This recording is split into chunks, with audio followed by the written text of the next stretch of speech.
আসসালামু আলাইকুম। এটা দেখতে পাচ্ছেন কারেন্ট পোকার রাউটার। কারেন্ট পোকার রাউটার এমনি অনেক ভালো কাজ করছে। আমি আগামীকাল ব্যবহার করছি, অনেক ভালো কাজ করছে।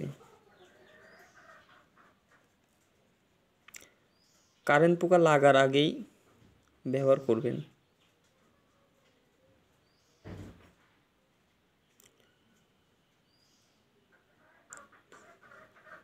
এর সাথে আবার ইমিটাপ ব্যবহার করলে বেশি কাজ করে।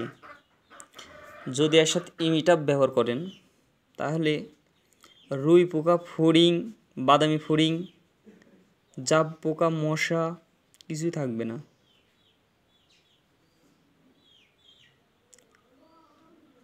আমি আগামীকাল ব্যবহার করছি, তো মানে কোনো রকম পোকাই থাকবে না। সাথে মাজরা থাকলে মাজরাও চলে যাবে ইমিটাপে। এক্সট্রা কোনো মাজরার ওষুধ দেওয়া লাগবে না।